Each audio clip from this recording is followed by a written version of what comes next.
Welcome to the deep dive. So today we're looking at this transcript you sent over. It's the victory speech from New York's new mayor-elect, Zohran Mamdani. That's right.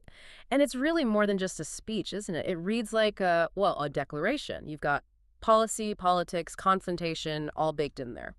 Yeah, exactly. It's not just thanks for voting. It feels like a blueprint. He's setting out his stall right from the get-go. And we really need to look past the victory lap element, get into the substance, because he explicitly talks about turning the page on a certain kind of politics. The quote was, abandons the many and answers only to the few. That line really stood out. It did. It sets the entire frame. So our mission, I think, is to pull out what he's actually promising, the concrete stuff, and also map out who he's picking fights with. Right, because he clearly signals there will be fights. He talks about a mandate for a new kind of politics. And that phrase, new kind of politics, that's the key, isn't it? It lets him frame this win as something fundamental, a real shift. He even starts by, clearing the decks, saying they've toppled a political dynasty. And the way he mentions Andrew Cuomo just once, wishing him only the best in private life, it's quite pointed. It is, because Cuomo wasn't even his opponent in this election, so why bring him up? Well, I think it's strategic, right? Cuomo becomes a symbol for the entire old guard he's replacing. It makes the victory seem bigger than just beating one person. It's about defeating an era, an establishment. Yeah, paints it as revolutionary, not just, the next guy taking over. Exactly. It's rejecting a whole governing philosophy. Okay, so let's get into who he says actually won this election. This seems absolutely central to his message. He keeps coming back to the working class. Relentlessly. But look at the language he uses. It's so physical, so visual. Yeah, the fingers bruised from lifting boxes, palms calloused from delivery bike handlebars, knuckles scarred with kitchen burns. That's really specific imagery. It is, and it feels very intentional, like he's redefining who holds power, It's not the usual suits and ties. It's an anti-establishment aesthetic. And he doesn't just say working people either. He lists out all these specific communities. That roll call, yeah. Yemeni bodega owners, Mexican abuelas, Senegalese taxi drivers. Uzbek nurses, Trinidadian line cooks, Ethiopian aunties. It's quite a list. And that does a couple of things, I think. First, it shows this broad coalition, right? Immigrant groups, working class groups all together. But second, it connects those specific groups to specific jobs in the city. It's not just abstract diversity. It's grounded in the city's actual economy. These are the people doing the essential work. And then to hammer home why this change was needed, he uses those anecdotes. 3 of them. Really memorable. They really are. They're the emotional core, the justification for the mandate. Let's start with Wesley, the 1199 organizer. Right, 1199 being a massive healthcare union, and the fact that an organizer for them commutes 2 hours each way from Pennsylvania because he can't afford New York City rent. Yeah, that just lands hard. It perfectly captures the problem. Yep. The city's essential workers being priced out. It's the core crisis right there. Then there's that quote from the woman. I used to love New York, but now it's just where I live. Oof. Yeah, that one hits differently. It's about the soul of the city, isn't it? Suggests the cost of living isn't just economic, it's eroding the city's character, its quality of life. Making it just a place you have to be, not where you want to be. And the final one, Richard, the taxi driver. The hunger strike, 15 days outside City Hall, still driving 7 days a week. And Mamdani promises him, my brother, we're in City Hall now. It connects the struggle directly to the victory. It does. It says, your fight is over, your people are now in charge. It completes that narrative arc.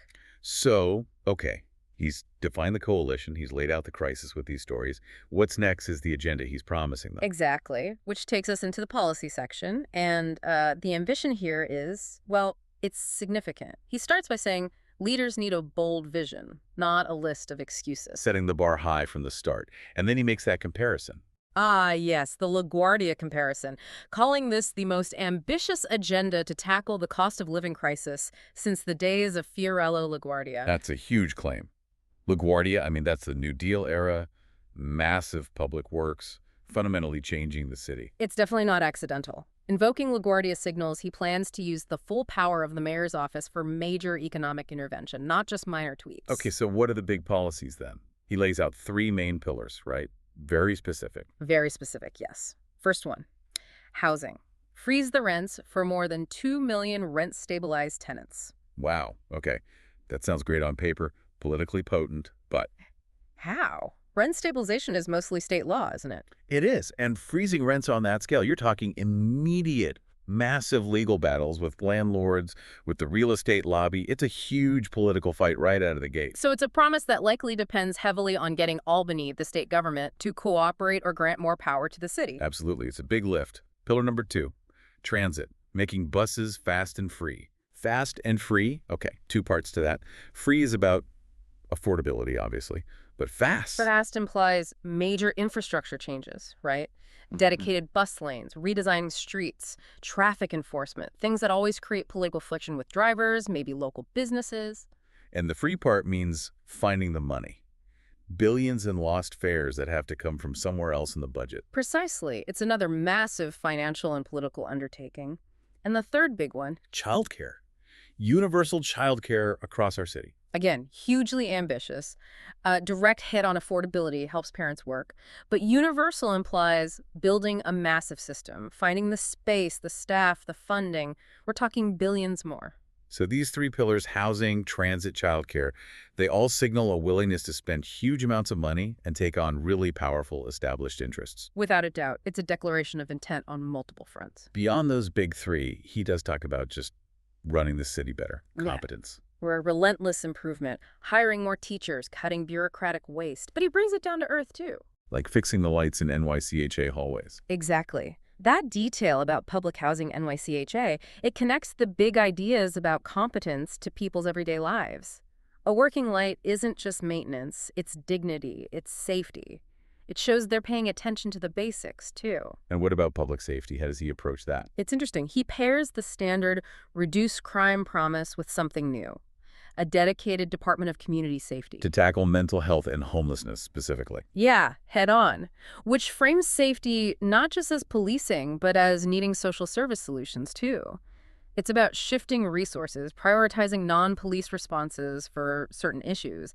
That's a significant ideological shift. Okay, so you've got these huge, expensive policies combined with this really charged political framing, which seems to lead us straight into the confrontation part. Yes, Section 3. And the rhetoric here gets very pointed. He frames the election as a choice. Hope versus, well, a lot of things. Hope over tyranny, hope over big money and small ideas, hope over despair. It's classic movement language, designed to energize the base, frame him as leading something bigger than just an election win.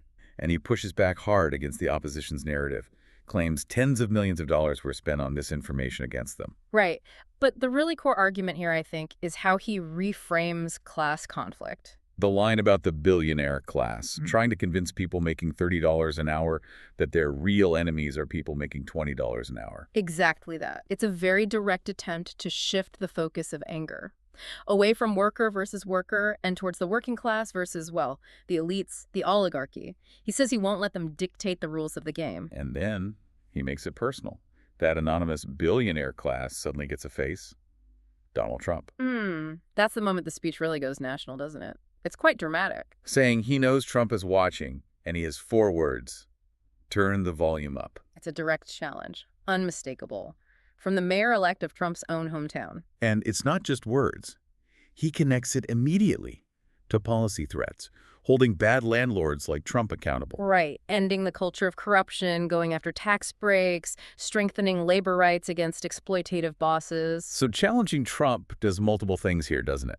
It puts a face on the enemy landlord type. Yes, using New York's most famous real estate figure. It gets national attention instantly. Signals to progressives everywhere, potential donors. And it frames this local win as a model for defeating Trumpism nationally, showing a nation betrayed by Donald Trump how to defeat him, stopping the next one. Exactly. It elevates a city victory into a national template. Very strategic. And then finally, he brings it all back to himself, to his own identity. Yeah, saying he's not the perfect candidate, but makes no apologies for being young, Muslim, a democratic socialist, and an immigrant. That feels like the capstone on the new kind of politics idea. Yeah. His identity is part of the platform. It is. By refusing to apologize, he's basically saying, this is what leadership looks like now.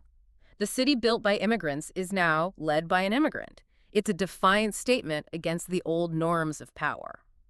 So, wrapping this up, what are the big takeaways for you, the listener? It seems pretty clear. Huge policy goals, rent freeze, free buses, Universal childcare. Massive, expensive goals, coupled with this very sharp, anti-establishment, anti-billionaire rhetoric, aimed squarely at figures like Donald Trump. It's definitely compelling political language. He sets out a powerful vision. It's powerful poetry, absolutely. Yeah. Defining a movement, setting a tone. But he himself kind of acknowledged the next challenge, didn't he? The quote about campaigning in poetry, but governing in prose. Yeah, that famous line, poetry inspires, the prose is the budget meetings, the legal fights, the day-to-day grind of actually running things. And the question he left hanging, the one we should probably leave you with too, is, can the prose still rhyme?